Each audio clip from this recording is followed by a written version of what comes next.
하나님의 말씀을 봉독하겠습니다.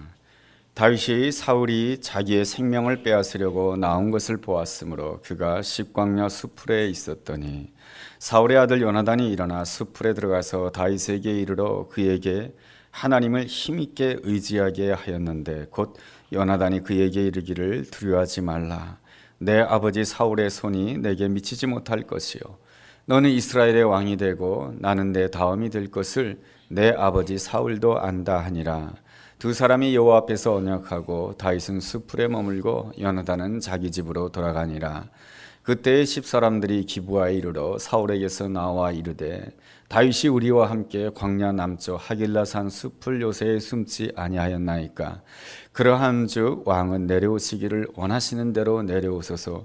그를 왕의 손에 넘길 것이 우리의 의문이다 하니 사울이 이르되 너희가 나를 긍휼히 여겼으니 여호와께 복받기를 원하노라. 어떤 사람이 내게 말하기를 그는 신이 지혜롭게 행동한다 하나니 너희는 가서 더 자세히 살펴서 그가 어디에 숨었으며 누가 거기서 그를 보았는지 알아보고 그가 숨어 있는 모든 것을 정탐하고 실상을 내게 보고하라. 내가 너희와 함께 가리니 그가 이 땅에 있으면 유다 몇천 명 중에서라도 그를 찾아내리라 하더라.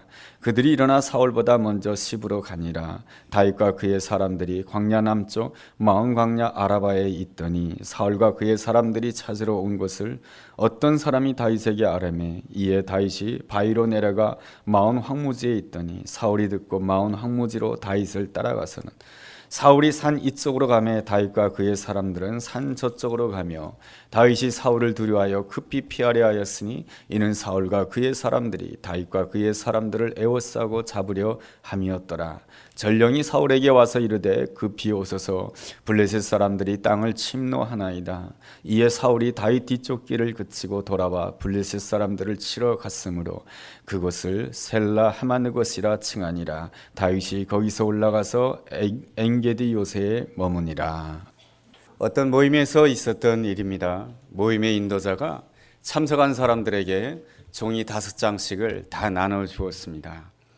그리고 모임의 인도자가 이렇게 말합니다. 여러분의 삶 가운데서 가장 소중한 것이 무엇인지를 한번 생각해 보십시오.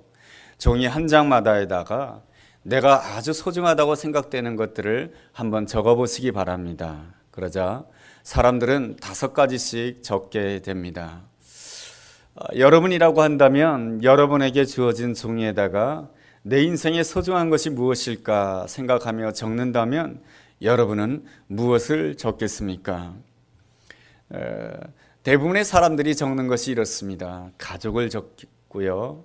또한 가족들이 살아야 될 집이 소중하니까 또 집을 적기도 하고요. 또한 우리가 삶을 살아감에 있어서 건강이 필요하지 않겠습니까? 건강을 적기도 하고 또한 친구를 적기도 하고 또한 명예를 적기도 하고 직장을 적기도 하고 또 그냥 사랑이 필요합니다 해서 사랑을 적기도 하고 또 어떤 이는 최근에 산 디지털 카메라가 너무나도 좋아서 내 인생에 이 디지털 카메라는 꼭 있어야 되겠다 해서 그 자기 인생에 필요한 5가지 가운데 하나를 이 디지털 카메라라고 쓰기도 했습니다. 이제 모든 사람들이 5가지를 다 썼습니다. 이제 모임의 인도자가 또 지시를 하게 됩니다. 여러분의 쓴 것 가운데 제일 덜 중요하다고 생각되는 것들을 하나 내려놓으세요. 그러자 사람들이 그 다음부터는 굉장히 고민하기 시작합니다. 이 5가지 중에서 제일 덜 중요한 것이 무엇일까 해서 하나를 내려놓고 또 하나 내려놓으세요. 또 하나 내려놓습니다. 근데 내려놓을 때마다 어떤 사람은 내려놓지 않습니다. 그러자 인도자가 좀 더 강하게 이야기합니다. 내려놓으세요. 그러자 하는 수 없이 그 참석자들은 하나씩 내려놓게 되다 이제 사람들은 다 종이 한 장만 들고 있게 되었습니다. 여러분 가장 소중한 것이 무엇이겠습니까? 그것도 내려놓으세요. 이 모임의 취지는 무엇이겠습니까? 그것은 바로 자기 나름대로 이 땅을 살아가면서 이건 정말로 내 인생에 있어서 소중한 거야 그렇게 생각하지만은 그 소중한 것 역시 다 내려놓을 수밖에 없다라고 하는 것입니다. 나는 이 물질 없이는 절대로 살지 못해. 그렇지만은 그 물질을 내려놓아야 될 때가 있습니다. 나는 이 집 없이는 절대로 살지 못해 라고 하지만은 그 집을 내려놓아야 될 때가 있는 것입니다. 나는 아내 없이는 하루도 살 수가 없어. 나는 남편 없는 세상 상상도 할 수 없지. 그렇게 생각하지만 우리 삶이라고 하는 것은 어느 순간에 그것을 내려놓을 수밖에 없는 시간이 오고 마는 것입니다. 나는 건강해야 돼. 그래서 날마다 운동하고 좋은 것을 먹지만은 어느 순간에 건강까지도 내려놓을 수밖에 없는 순간이 찾아옵니다. 우리는 모두가 다 내려놓을 수밖에 없게 되는데 결국에는 다 내려놓게 되는데 그 내려놓는 것 때문에 내려놓지 못하는 그것 때문에 내려놓을 수밖에 없는 그것 때문에 우리는 그것을 붙들고 그것을 집착하다가 우리는 나와 함께하는 사람들에게 화를 내기도 하고 나와 함께하는 사람들을 오해하기도 하고 나와 함께하는 사람들에게 분노하다가 나와 함께하는 사람들에게 상처 주기도 하고 나와 함께하는 사람들에게 눈물을 주기도 합니다. 우리의 문제는 잘 내려놓지 못한다라고 하는 것입니다. 우리 모두에게는 다 나 중심적인 생각이 있고요, 나 중심적인 이익이 있고 나 중심적인 감정이 있습니다. 이러한 것들을 소위 집착이라고 합니다. 우리가 그리스도인이지만은 우리에게도 다 나름대로의 집착이 있지 않겠습니까? 우리가 살아가게 하는 길은 두 가지 길이 있습니다. 하나는 세상 것에 집착하느냐, 아니면 하나님께 집중하느냐. 오늘 성경에는 중요한 두 사람의 이름이 나옵니다. 하나의 이름은 사울이라고 하는 이름이고 또 하나의 이름은 다윗이라고 하는 이름입니다. 사울이라고 한다면 하나님의 사람, 겉모습은 하나님의 사람이었지만 세상 것을 집착하고 세상 것을 놓지 못한 사람이 사울이라고 한다면, 그럼에도 불구하고 하나님께 집중하려고 했던 사람이 바로 다윗인 것입니다. 우리는 먼저 이 세상 것에 집착하는 사울의 모습을 살펴보고자 합니다. 첫째로, 사람이 집착을 하게 되면은 정말로 내가 해야 될 일을 하지 못하게 됩니다. 사울은 왕입니다. 그러므로 내가 해야 될 일이 무엇입니까? 내게 주어진 이 이스라엘 백성들을 잘 인도하는 것이며 외적으로부터 이스라엘 백성들을 잘 지키고 보호하는 것이 왕으로서 해야 될 일인 것입니다. 그런데 어느 날 이러한 노랫소리가 들리게 됩니다. 사울의 죽인 자는 천천히요, 다윗의 죽인 자는 만만이로다. 이런 이야기를 듣게 되면서 이 사울의 마음 가운데 다윗을 향한 시기와 다윗을 향한 질투의 마음이 일어나게 됩니다. 이 사울왕은 정말로 내가 하나님 앞에서 무엇을 해야 될 것인가, 그것을 생각하기보다 이 사울왕이 더 신경 쓰고 더 마음을 썼던 것은 무엇이냐면 사람들의 반응인 것입니다. 사람들이 나를 어떻게 생각해 주는가, 사람들이 나에 대해서 어떻게 생각할까, 여기에 대해서 더 많이 신경 쓰므로 인하여서 이 사울왕은 평생토록 이 다윗에게 집착하는 사람이 됩니다.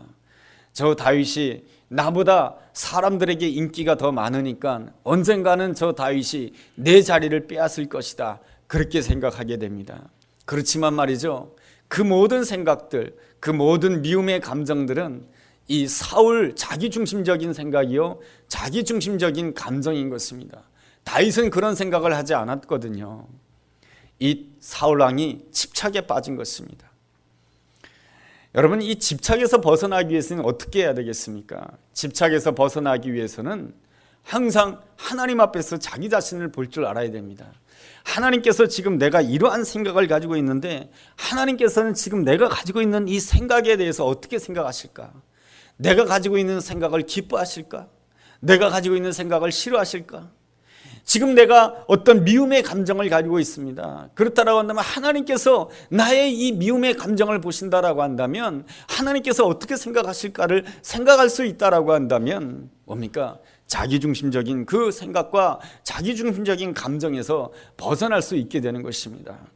여러분, 기도한다라고 하는 것이 무엇입니까?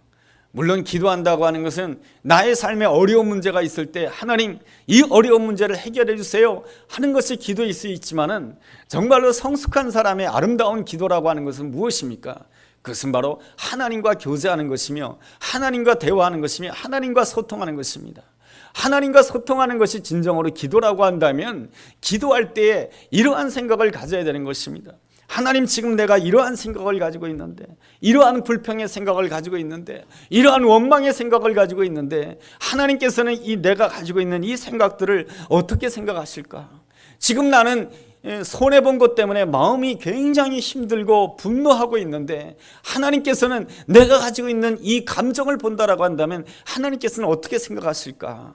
그렇게 생각할 수 있다라고 한다면 우리는 그 생각을 좀 더 객관적으로 볼 수가 있고, 내가 가지고 있는 감정을 객관적으로 볼 수가 있게 되는 것이죠. 그 순간부터 우리는 집착에서 잘 벗어나는 자가 될 수가 있습니다.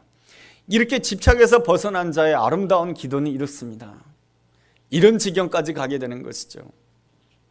하나님께서는 나를 사랑해 주셔서 자신의 가장 사랑하는 아들 예수 그리스도를 십자가에 내어주기까지 하시면서 나를 사랑해 주셨는데, 하나님께서 자신의 사랑하는 아들을 십자가에 내어주신 것은 나만을 위한 것이 아니고 저 사람도 위해서 우리 주님께서 죽으셨는데, 그런 마음을 가진다라고 한다면 내가 그 사람에 대해서 긍휼히 여기는 마음을 가지게 될 것이며, 긍휼히 여기는 마음을 가지게 되었을 때 집착에서 벗어나는 것이고, 집착에서 벗어나는 그 순간부터 하나님의 음성이 더 선명하게 들리는 것이고, 하나님의 음성이 선명하게 들리게 되었을 때 하나님의 인도함을 받는, 복받는 축복의 사람이 될 수 있는 줄로 믿습니다. 사울 왕은 그렇지 못하였습니다.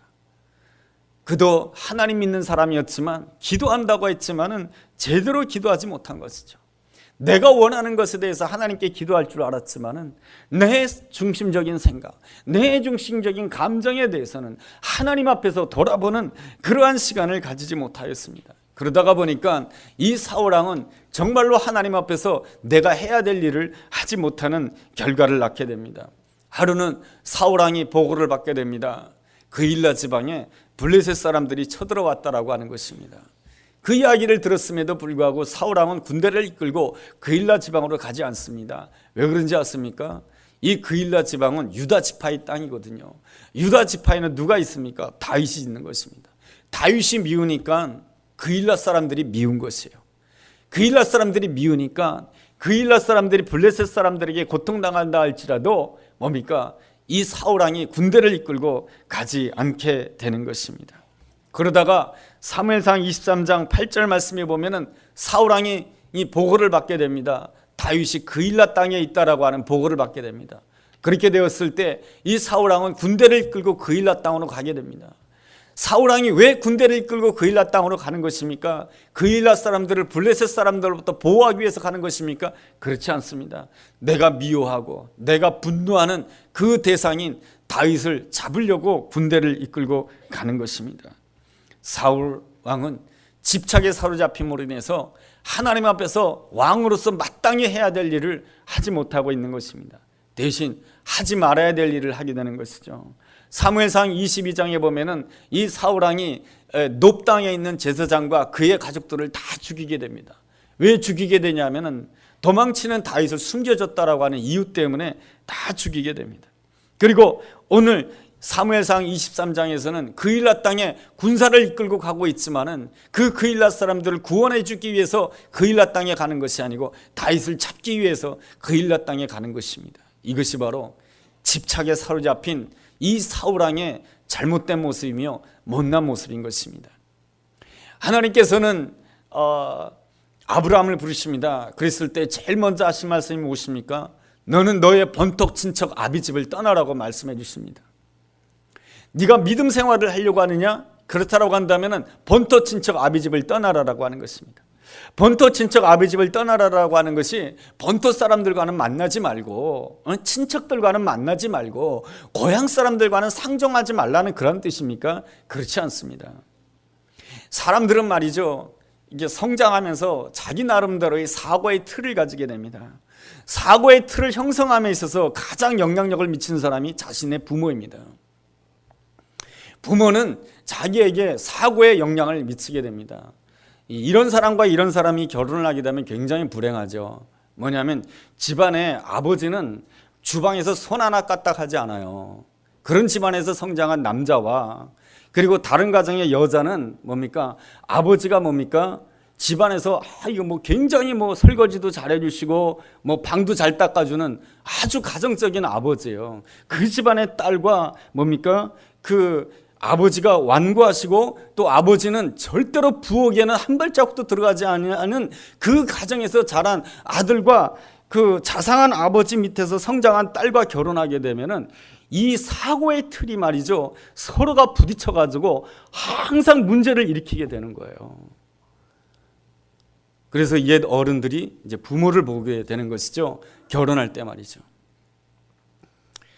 이 사고의 틀은 바로 이 부모로부터, 고향 사람들로부터, 바로 친척으로부터 이 사고의 틀이 형성이 되는 거예요.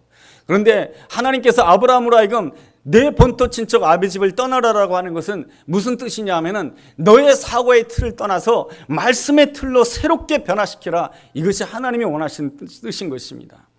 출애굽한 이스라엘 백성들로 하여금 곧바로 하나님께서 가나안 땅으로 인도하지 아니하시고 시내 산으로 인도하신 그 이유가 무엇입니까? 바로 애굽의 사고의 틀을 바꾸라고 하는 것입니다. 애굽에로부터 영향받았던 사고의 틀을 하나님의 율법, 십계명, 율법의 틀로 너의 모든 생각을 바꾸라고 하는 것이 하나님이 원하시는 뜻인 것입니다. 가나안 땅을 들어가기 이전에 하나님께서는 모세를 통해서 이스라엘 백성들을 향해서 신명기서 말씀을 주십니다. 여러분, 신명기서가 28장으로 이렇게 많이 기록되어 있지만 그 신명기서의 메시지는 핵심은 이것입니다. 너희 앞에 축복이 있고 너희 앞에 저주가 있다. 너희가 애굽의 틀을 가지고 산다라고 한다면 저주를 받을 것이며 말씀의 틀을 가지고 산다라고 한다면 축복받을 것이다 라고 하는 것이 바로 신명기서가 주는 메시지의 핵심인 것입니다. 그러므로 신앙생활이라고 하는 것은 무엇입니까? 내가 어린 시절부터 과거에 사람들로부터 영향받았던 그 틀에서 하나님의 말씀의 틀로 생각을 바꾸는 것입니다. 그랬을 때 우리는 집착에서 벗어날 수가 있는 것이고 하나님께 인도함을 받아 축복의 인생을 살 수가 있는 줄로 믿습니다. 둘째로, 우리가 집착에서 벗어나야 되는데 집착에서 벗어나지 못하게 되면 잘못된 일을 반복하게 됩니다. 여러분, 사울왕이 계속해서 다윗을 추격할 때 다윗이 사무엘상 24장을 보게 되면 이 다윗이 사울왕을 죽일 수가 있었습니다. 그럼에도 불구하고 다윗이 사울왕의 옷자락만 베고 살려주게 됩니다. 이 사실을 알게 된 사울왕이 그 사실을 깨닫고 다윗을 향해서 말을 하게 됩니다. 울면서 말하게 됩니다. 내가 너를 학대하였는데 너는 나를 선대하는구나. 네가 나보다 낫다. 너는 반드시 이스라엘의 왕이 될 것이다고 하면서 자기가 잘못했다라고 말합니다. 그 말을 들어보면은 사울왕이 진심으로 회개한 것 같아요. 그런데 사울왕은 변하지 않습니다. 그 다음에 또 다윗이 하길라산에 있다라고 하는 말을 듣고 또다시 군대를 이끌고 하길라산으로 쫓아가게 됩니다. 그렇게 되었을 때 다윗이 또 사울왕을 죽일 수 있음에도 불구하고 이 사울왕을 죽이지 않고 사울왕 옆에 있던 창과 물병만 가지고 나오게 됩니다. 이 사실을 알게 된 사울왕은 또 회개를 하게 됩니다. 내가 잘못했다. 내가 이제 다시는 너를 해하지 않을 것이다. 그렇게 말했지만은 이 사울왕은 평생토록 다윗에 대한 집착에서 벗어나지 못합니다. 그러다가 마지막에는 블레셋과의 전투에서 패배하게 되고요. 그리고 그 패배에 대한 자책감 때문에 스스로 자살하게 되는 안타까운 결말을 보게 됩니다. 이것이 바로 집착에 좋지 않은 결과인 것입니다. 그렇다고 한다면 우리는 이 집착에서 어떻게 벗어나야 되겠습니까? 다윗의 인생이 그 해답을 주고 있습니다.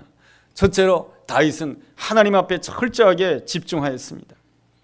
그일랏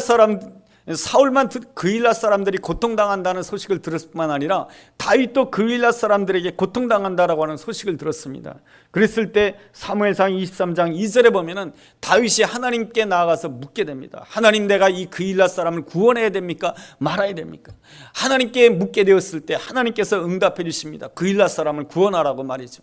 그러자 주변에 있는 모든 사람들이 말리게 됩니다. 그일랏 사람들을 구원하기 위해서 나서게 되면은 다윗이 드러나게 되면 사울 왕이 추격하게 되고, 그렇게 되면 다윗과 함께했던 사람들이 다 죽을 수가 있습니다. 그러기에 주변에 있는 모든 사람들이 그일랏을 구원하는 일을 해서는 안 된다라고 말합니다. 그러나 다윗은 하나님께 응답을 받았습니다. 그일랏 사람을 구원하는 것이 내가 해야 될 일이라고 하는 것입니다. 여러분, 하나님께 집중하게 되면 말이죠, 급한 것보다 중요한 일을 감당하는 사람이 됩니다. 하나님께 집중하게 되면 반드시 내가 해야 할 일을 하는 사람이 되는 것입니다. 내가 해야 될 일을 하게 되었을 때 우리는 하나님의 인도를 받을 수가 있고, 내가 해야만 되는 일을 하게 되었을 때 하나님께서 우리를 더 좋은 길로, 아름다운 길로, 복된 길로 인도해 주실 줄로 믿습니다. 그리고 둘째로 다윗은 하나님께 집중함으로 인해서 내가 해야 될 일을 했던 것이죠. 내가 해야 될 일이 무엇입니까? 내가 섬겨야 될 사람에게 집중한 것입니다. 그일라 사람들을 구하는 일에 최선을 다한 것입니다. 이것이 바로 하나님께 충성하는 아름다운 사람의 모습인 것입니다. 우리가 하나님 앞에 봉사할 때에 여러분 주의해야 됩니다. 다른 사람을 핑계대면 안 됩니다. 다윗이 이럴 수가 있었습니다. 하나님께서 다윗에게 그일라 사람들을 구원해라 했을 때 이 다윗이 하나님 앞에 핑계를 댈 수가 있었습니다. 사울왕이 나를 쫓아오고 있습니다. 이런 상황에서 내가 하나님께 충성할 수가 있겠으며, 내가 어떻게 그일라 사람들을 구원할 수 있겠습니까? 그렇게 자꾸 핑계대면 하나님께서 사명의 촛대를 옮기시는 것입니다. 여러분, 우리가 하나님의 일을 할 때 내가 누구 때문에 하나님의 일을 못하고 누구 때문에 내가 하나님의 일을 못한다라고 한다면 하나님께서 결단코 기뻐하지 않습니다. 오직 하나님께 집중하는 자는 내가 해야 될 일에 온전히 감당하며 내가 섬겨야 될 사람들을 섬기는 사람이 하나님께 집중하는 사람인 줄로 믿습니다. 셋째로, 하나님께 집중하는 사람은 언제나 하나님의 인도함을 받는 사람입니다. 이 다윗이 그일라 사람들을 구원한 다음에도 하나님께 기도합니다. 하나님, 내가 이 그일라 사람들을 구원하였습니다.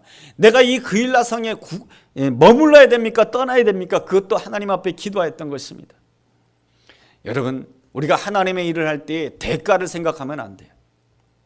내가 누군가를 위해서 수고했으니까 그 사람이 나에게 대가를 줘야 된다라고 그 보상 심리로 하나님의 일을 하게 되면 하나님의 인도를 받을 수가 없습니다. 다윗이 그일라 성을 구원했습니다. 그렇다고 한다면 그일라 성으로부터 충분히 대가를 받을 만한 수고와 노력을 하지 않았습니까? 그렇지만 다윗은 하나님 앞에 묻습니다. 하나님, 내가 이 그일라 성에 머무는 것이 나에게는 좋습니다. 그러나 하나님, 내가 이 그일라 성에 머물러야 됩니까? 말아야 됩니까? 하나님께 묻게 되었을 때 하나님께서 말씀하십니다. 그일라 성을 떠나라라고 말이죠. 그일라 성을 떠나게 되면은 다윗과 함께 했던 600명의 사람들이 힘든 삶을 살게 되는 것이죠. 그렇다 할지라도 이 다윗은 미련 없이 그일라 성을 떠나서 광야로 나가게 됩니다. 이렇게 철저하게 하나님께 집중하는 사람의 특징은 생각이 단순합니다. 생각이 복잡하지 않아요. 생각이 많지 않아요. 내가 하나님께 집중하였으면 하나님이 원하시니까 무조건 그 하나님의 일을 하게 되는 것입니다. 그랬을 때 하나님께서 함께 해주시는 놀라운 은혜가 있는 줄로 믿습니다. 하나님께서 하나님께 집중하는 자에게 어떻게 함께 해주십니까? 첫째로, 하나님께서는 다윗의 생명을 철저하게 보호해 주셨습니다. 오늘 우리가 읽은 사무엘상 23장 14절에 보면 이러한 말씀이 있습니다. 다윗이 광야의 요새에도 있었고 또 식광야 산골에도 머물렀으므로 사울이 매일 찾되 하나님이 그를 그의 손에 넘기지 아니하니라. 사울왕이 이 다윗을 잡으려고 매일 찾았지만 하나님께서 이 다윗을 그의 손에, 사울의 손에 넘겨주지 아니하였다라고 말씀해 주고 있습니다. 여러분, 누군가가 나를 아무리 괴롭게 하고 누군가 나를 아무리 힘들게 한다 할지라도 하나님께서 나를 보호해 주신다라고 한다면, 하나님께서 나를 그의 손에 넘기지 않는다라고 한다면 어느 누구도 나를 해칠 수가 없는 것이며 내가 온전히 보호받을 수 있는 줄로 믿습니다. 이것이 바로 하나님의 능력의 손길인 줄로 믿습니다. 저는 이러한 생각을 하게 됩니다. 하나님께서 우리를 보호해 주신다라고 한다면 날마다 푸른 초장으로, 날마다 쉴만한 물가로 나를 인도해 주시면 할렐루야, 하나님 감사합니다. 얼마나 기쁘고 감사합니까? 그런데 하나님께서는 우리를 어느 쪽으로도 인도해 주시냐면 사망의 음침한 골짜기로도 인도해 주시고 원수의 목전 앞에서도 인도해 주신다라고 하는 것입니다. 왜 그런 것입니까?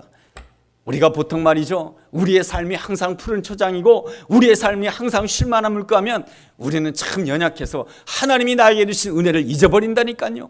그래서 하나님께서는 때로는 우리로 하여금 사망의 음침한 골짜기로 다니게도 하고 우리를 하여금 때로는 원수의 목전 앞에 서게도 하는 것입니다. 그러나 하나님께 집중할 때에 하나님께서는 철저하게 보호해 주시는 것이죠. 우리가 사망의 음침한 골짜기를 다닌다 할지라도 주의 지팡이와 막대기가 나를 안위해 주시고 또한 내가 원수의 목전 앞에 있다 할지라도 원수의 목전 앞에서 상을 베푸시는 분이 나의 하나님이신 줄로 믿습니다. 이러한 원수의 목전 앞에서 하나님을 체험하고 사망의 음침한 골짜기 앞에서도 하나님을 체험하게 되었을 때 하나님의 사람은 무엇을 고백하게 됩니까?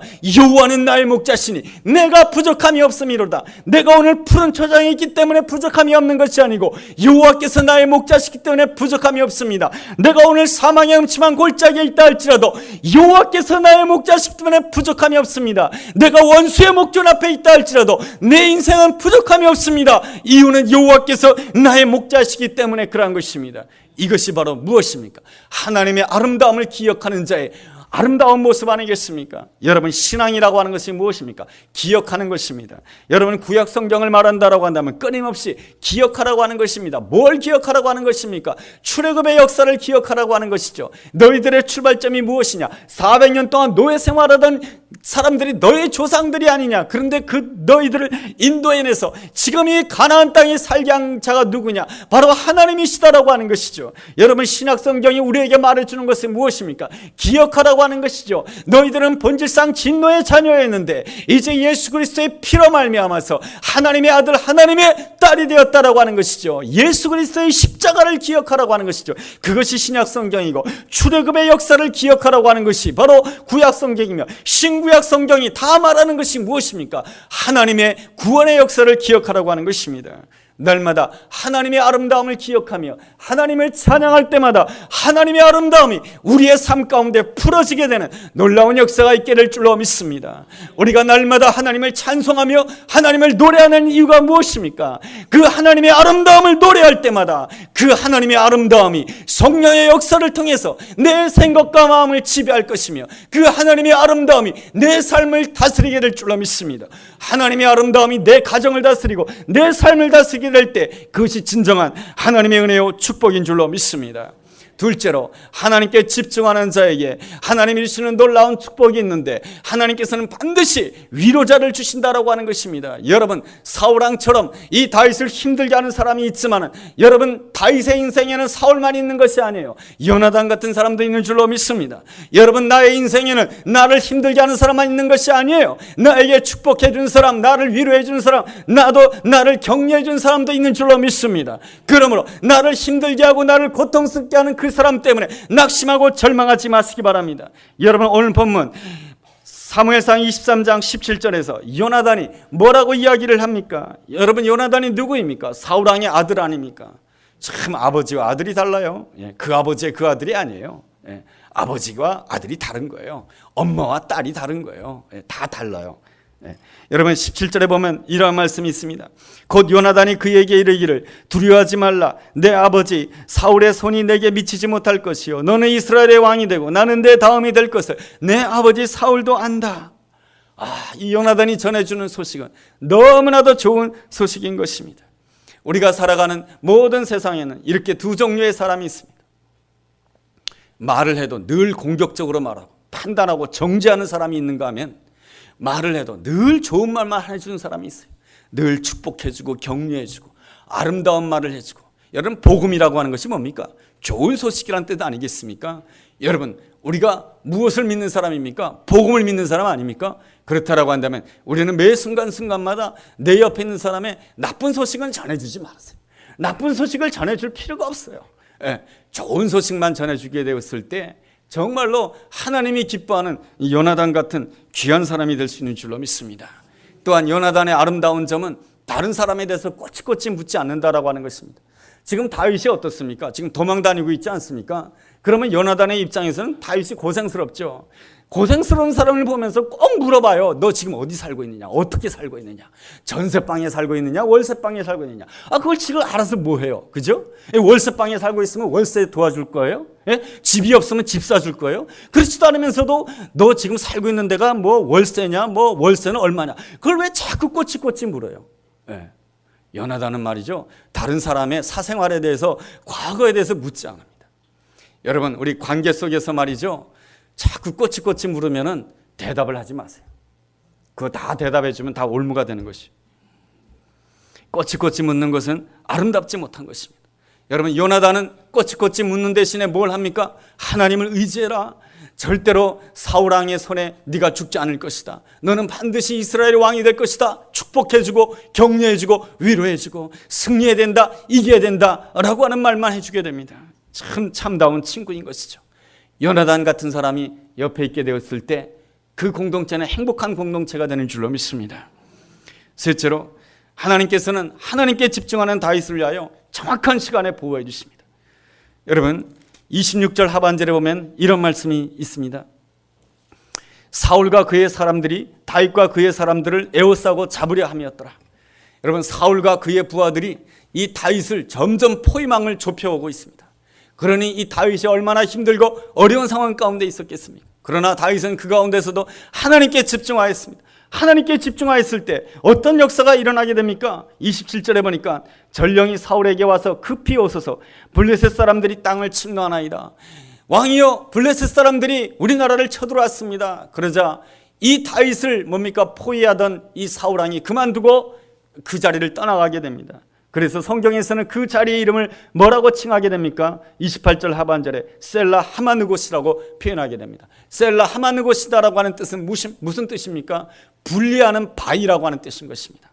하나님께서는 가장 적당한 때에 간섭해 주심으로 말미암아서 사울 왕과 다윗을 분리시켰습니다. 왜 하나님께서는 사울 왕과 다윗을 분리시킨 것입니까? 다윗을 보호해 주시고 다윗을 지켜주시기 위한 것인 줄로 믿습니다. 우리에게 행하신 하나님의 도우심은 절대로 늦지 않는 줄로 믿습니다. 그러므로 우리가 어떠한 경우에 있다 할지라도 하나님께 집중하며 하나님을 기다릴 수 있어야 되는 것입니다. 하나님을 기다리는 자에게 하박국서 2장 3절은 이렇게 약속해 주고 있습니다. 이 묵시는 정한 때가 있나니 그 종말이 속히 이르겠고 결코 거짓되지 아니하리라. 비록 더딜지라도 기다리라. 지체되지 않고 반드시 응하리라 말씀해 주고 있습니다. 오늘 우리 삶 가운데 위기가 있습니까? 위기 가운데 있을 때 제일 먼저 해야 될 것이 내 집착을 버리는 것입니다. 내 사고의 틀을 버리는 것입니다. 이러한 위기 가운데 있으면 난 죽을 거야. 이것도 자기 사고의 틀인 것입니다. 우리는 언제나 이 사고의 틀을 갖다가 말씀의 틀로 바꿔야 될 줄로 믿습니다. 여러분, 내 이 집착에서 벗어나기 위해서는 어떻게 됩니까? 기도해야 되는 것입니다. 하나님, 이 위기에서 벗어나게 해주십시오 라고 기도하는 그것보다 더 중요한 기도가 있습니다. 하나님께서는 지금 내 생각을 어떻게 보고 계실까? 하나님께서는 지금 내 감정을 어떻게 보고 있을까? 지금 내 마음 가운데는 분노가 일어나고 있고 나를 힘들게 하는 사람을 향해서 화를 내고 있는데 하나님께서는 지금 내 화를 보면서 어떻게 생각하실까? 그렇게 생각하는 그 순간 하나님께서 나를 어떻게 보실까? 그렇게 생각하는 그 순간 집착에서 벗어나는 자가 되고 하나님의 음성을 듣는 자가 되고 하나님의 인도를 받는 자가 되었을 때 오늘 하박국서 2장 3절 말씀을 통해서 하나님께서 우리에게 약속해 주는 것이죠. 기다리라. 비록 더딜지라도 기다리라. 지체되지 아니하고 반드시 응답하리라. 이것이 바로 하나님께 집중하는 자에게 주어지는 아름다운 은혜요 축복인 줄로 믿습니다. 오직 하나님께 집중함으로 인하여 하나님의 보호하심과 하나님의 위로하심과 하나님의 축복하심을 체험하는 우리 모두가 되기를 주의 이름으로 축원합니다. 기도하겠습니다. 하나님 아버지, 날마다 예수님의 십자가를 바라보며 나 중심적인 집착에서 떠나는 자 되게 하여 주옵소서. 주님께서도 십자가 앞에서 자신을 다 내려놓으셨죠. 십자가 앞에서 힘드셨지만 오직 하나님께 집중하며 하나님께 순종하셨지요. 그러기에 그리스도의 십자가로 말미암아 우리에게 구원이 주어지고 부활의 기쁨이 주어진 줄로 믿습니다. 나 또한 예수님을 본받아 어떠한 어려움 가운데 있다 할지라도 나를 내려놓고 오직 하나님께만 집중하고 한 가지만 생각하게 하여 주옵소서. 오직 하나님만을 기쁘시게 하는 그 생각에만 집중함으로 인하여서 하나님의 보호하심과 하나님의 격려와 하나님만이 허락하시는 놀라운 응답을 누리는 우리 모두가 되게 하여 주옵소서. 예수님의 이름으로 기도했습니다. 아멘.